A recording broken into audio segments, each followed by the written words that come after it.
na inaasahan natin dito sa gagawin ninyong investigation? Motu proprio ito sa Pogo? Tama ba? Yes. Oo, kasi we were advised by the speaker to look into the criminal elements ng ating mga Pogo operations, legal man or illegal, but precisely ang ating pong ipo-focus o yung mga ginawang mga criminal activities. Kasi ang dami, mga torture, di ba? Merong kidnapping, tapos may mga love scam, tapos merong, alam mo, ginawa nilang template yung mga panloloko sa Pogo ito yung nakikita natin na talagang nagpasama doon sa offshore gaming, alam mo, kung wala lang itong mga criminal elements na to, per se yung ibinibigay na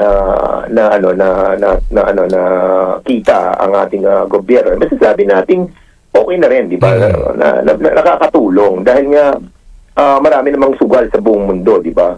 Pero kung sasamahan mo to ng mga illegal activities, yung mga katulad nito ng mga investment scam, love scam, saka yung mga prostitution, drugs, yun ang mabigat. And that's the reason why we wanted to help the speaker and also yung ating pong PAGCOR and the government to identify all these kind of illegal activities.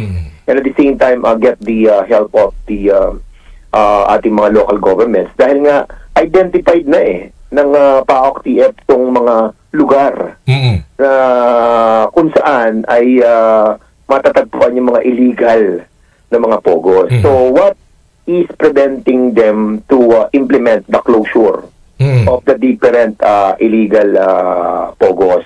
So magpo-focus tayo doon, kaya nga naimbitahan din natin ang ating mga liga ng mga municipal mayors saka ng city mayors para to take cognizance doon sa ating pong mga illegal na mga pogos. Kaya nga tanong ko dyan, Kong Dan, imposibleng hindi alam ni Mayor, ni Barangay Kapitan, itong operasyon ng illegal. Dati mga legal daw yan na hindi na nabigyan ng permiso ng PAGCOR. Imposibleng hindi nila alam Yes, oo. Kasi dati ang nangyayari nga po, I think since ang prangkisa or license na nanggagaling sa PAGCOR, and we are in the national government, so ang nangyayari is they are letting our PAOK-TF or our CIDG to initiate yung mga closure ng mga illegal.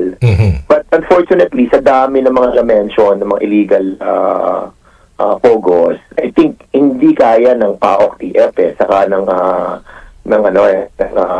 mga kapulisan kung hindi tutulong ang ating mga local government units. Kasi nga yun lang sa pag-i-issue ng search warrant di ba, ng nahihirapan na yung yung PAOK-TF.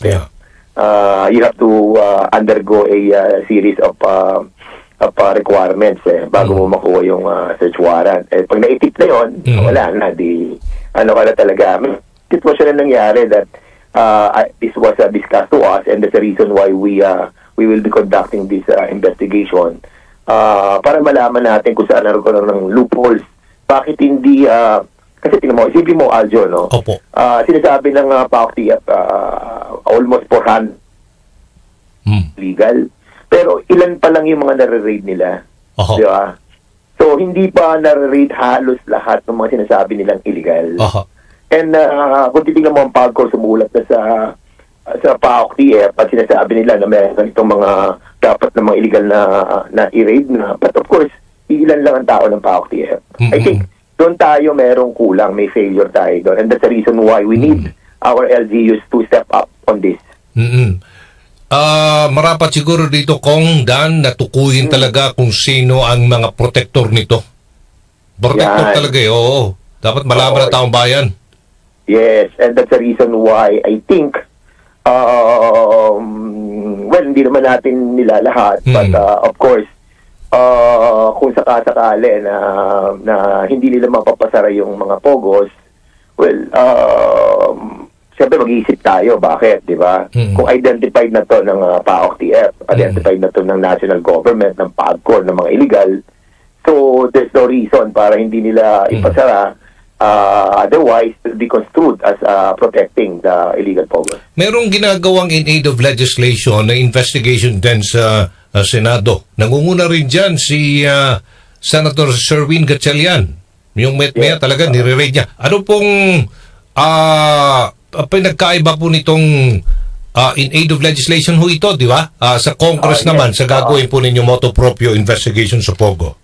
Yes, they're focusing this kila Alice Go, di ba? Sa Bamban, sa Pora. But kami, we are focusing on the criminal elements that is happening, that are happening within the Pogo facility. Like, for example, kasi kailangan natin i-enhance yung mga ginawang mga criminal elements. Ang dami. Alam mo, kung pag makikita mo yung mga nakita ko na mga nakuha sa mga cellphone ng mga grabe. ng mga witnesses, maiiyak ka, magagalit ka, and we wanted to focus on that. And para malaman ng ating mga kababayan that it is happening not only to the foreigners but also to the Filipinos, kasi maraming na-rescued ng mga Filipinos and siguro pag ipakita natin sa taong bayan yung mga ganitong klase ng illegal activities, they themselves can help us,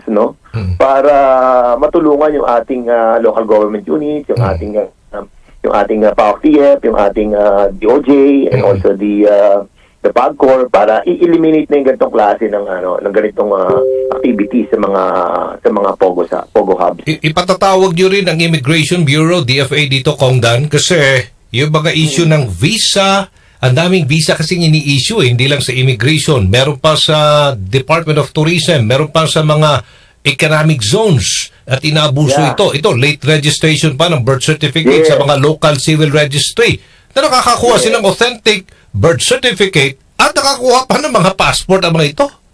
Correct. Actually, nagsasanga-sanga na yan. So, dun sa namin, sa dangerous drugs, kay Chairman Barbers, na natakil na namin yung tungkol dun sa late registration sa PSA, and we found out that yun na nga, yung PSA, masyadong lax yung kanilang requirement sa pagkuha ng tinatawag na late registration. For example, ako, pinanganak, foreigner ako, tapos pinanganak ako dito or whatever, o halimbawa, gusto ko maging Pilipino. Ang ginagawa nila, di pinanganak dito yung bata, patatagalin na nila dito, pwede ka mag-late registration kahit after 17 years, after 20 years, tapos at the same time, requirements lamang. Alam mo kung ano requirements lamang? 5 lamang. Ang 5 requirements na ito sabihin ko sa'yo, napakadali. Sasabihin ng PSA, wala kang record. Papupuntahin ka sa local civil registrar at sasabihin mo kung bakit ka late registered. Okay lang, yun lang ha. Tapos may 2 magwi-witness lamang sa iyo na Pinoy ka, whatever. Ang dali naman kumuha nun. Tapos kukuha ka lang sa barangay ng clearance na ikaw ay yung ID mo, whatever, or certificate na manggagaling sa kanila. So basically, pag nakakita mo, napaka simple lang na requirement ng mga late registration. Kaya maraming mga Chinese ang nakakapasok. Kaya maraming nakakapasok na late registrants. And that's the reason why, nung dinidiscuss namin dyan, nakita namin, and they promise naman ng PSA na i-enhance nila yung requirement sa pagkuha ng mga late registrants. So, makita mo sa na yung naging problema. At kami rin, Aljo, doon sa Committee ng Public Accounts, we were able to find out that there are 300 titles na under kay Eddie Yang, na isang Chinese national. Nasa kanyang pangalan, na Chinese.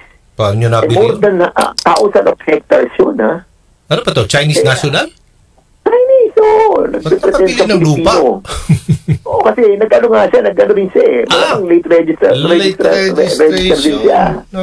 Ganun mga nangyayari sa atin. Grabe, Kaya makikita mo doon sa hearing namin sa iba't ibang committee, nakakalkal namin sa dangerous drugs, tapos sa public accounts kay Congressman Paduano, kay Chairman Paduano, nakikita namin yung link kung paano nila ginagawa. Ito pa, meron pa isa, yung mga yung sinabi ni Erwin Tulfo, yung tungkol doon sa mga binibigyan ng mga yung mga special visa resident requirements, di ba? O yun, yung mga yung ganun din, nagkakaroon din ng parang kung hindi lagayan, yung sa requirements masyadong lax. So basically, kailangan natin talagang to step up and to amend yung ating mga requirements pagdating din sa mga, kasi parang napakadali na kumuha ng Philippine passport. Napakadali na. Sabi nga ng immigration, napapanong na talaga. Matagal na nila panawagan yan sa inyo, Kong Dan. Yes, hopefully ay maksinan yan ng itong administrasyong ito. Ganun din. Paano ito pag napatunayang mga foreigner ang mga ito, babawiin natin itong mga nabili nila, pauwiin sa China? O kung saan man sila nanggaling? Anong gagawin natin, kasi kahapon, sa hearing ng public accounts, tapos meron akong nakuha na isang tinatawag na memorandum circular galing kay Executive Secretary Lucas Bersamin. Yes. Yung kanya is a preventive order or parang ceasing order doon sa property ng nila Anban, di ba? So parang hindi nila mabenta, hindi nila kaya kailangan magkaroon ng cease and preventive order para ma-maintain natin yung property na yun. Kasi kung Chinese sila, katulad sa amin, 300, isang tao lang yun 300 titles Ang dami pa. Pag makikita mo yung mga lupa, mga talagang thousands of hectares. So, kung sila kung sila ay Chinese, bumili sila ng lupa, may deception na doon.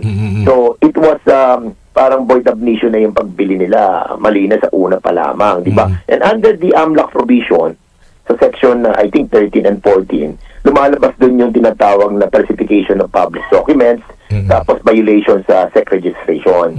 So kasi, sinungaling na sila sa kanilang SEC registration, tapos pinalsify nila yung mga documents. So it will fall under doon sa AMLAC na so pwede na natin silang isi. Ang dami daw nito, Kong Dan. Oo, nakausap ko nga NBI, Region 11, sabi niya, hindi lang 200 yan, Sir Aljo.